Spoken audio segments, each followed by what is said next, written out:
আচ্ছা, মানুষ হয়ে আপনার উদ্দেশ্য কি? সমাজে কিছু, কিছু লোক আছে জানবেন, তারা কিন্তু স্বার্থের জন্য বেঁচে থাকে।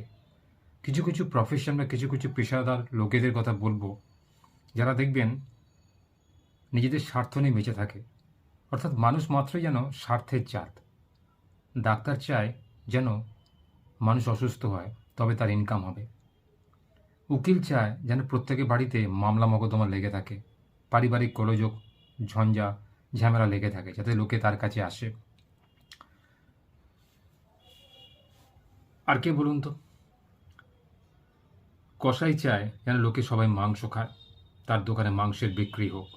মুচি চায় তার দোকানে যেন লোকেরা ফাটা জুতো নিয়ে আসে বা জুতো সেলাই করাতে আসে। সেরকম নাপিত চায় যেন প্রত্যেকের চুল বড় বড়, দাড়ি বড় বড় হয়ে যাক, সবার বাড়িতে দুর্ঘটনা ঘটুক, যাতে সবাই অসুচিতে ভোগে, যাতে তাদের কদর বাড়ে, তাদের ডাক হয়। আবার যারা নেতা মন্ত্রী হয়, তারা চায় যেন লোকের সমস্যা মেটানোর জন্য লোকে প্রচুর টাকা দিয়ে তাদের কাছে আসে। তো সমাজে বিভিন্ন শ্রেণীর লোকেদের এরকম প্রচুর চাহিদা থাকে, ইচ্ছা থাকে, বাসনা থাকে, যাতে তাদের রোজগার বাড়ে।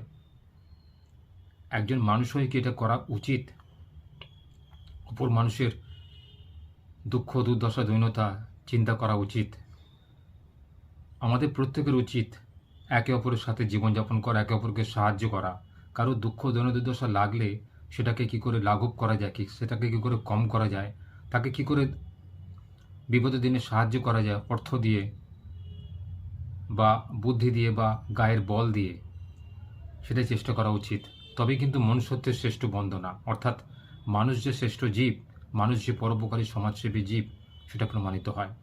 কিন্তু বর্তমান যুগে, কলিযুগে, সেটা কিন্তু দেখতে পাওয়া যায় না। এর উল্টোটাই বরঞ্চ আমাদের চোখে পড়ে, অর্থাৎ মানুষ ক্রমশ স্বার্থান্বেষী হয়ে উঠছে। নিজেদের স্বার্থ ছাড়া মানুষ কিছু জানতে চাইছে না, কিছু ভাবতে চাইছে না। শুধু কি করে লোকের ক্ষতি করে নিজের উন্নতি করা যায়, এই চিন্তা মানুষের মধ্যে সর্বত্র কাজ করছে। তাই তো মানুষ আজকে এত বিপদে ভুগছে, মানুষ এত কষ্টে রয়েছে। অর্থ উপার্জন করেও মানুষের শান্তি নেই, স্বস্তি নেই। ভগবান সেই শান্তি স্বস্তি কেড়ে নিয়েছে। যতদিন না মানুষ একে অপরকে সাহায্য করবে, একে অপরের পাশে এসে দাঁড়াবে, নিঃস্বার্থভাবে কোনো কিছু করবে, ততদিন মানুষকে কিন্তু কষ্ট ভোগ করতে হবে। কারণ ঈশ্বর বলেই দিয়েছেন গীতাতে যে জীবে প্রেম করে যেই জন সেই জন সেবিতেছে। অর্থাৎ আমি মন্দিরে মসজিদ দেবালয়ে খুব কম থাকি, বেশিরভাগ সময় থাকি আমি এই পর্ণ কুটিরে, জীবের মধ্যে, অর্থাৎ যারা অবলা প্রাণী, তাদের মধ্যে থাকি। দুস্থ লোক যে রাস্তায় শুয়ে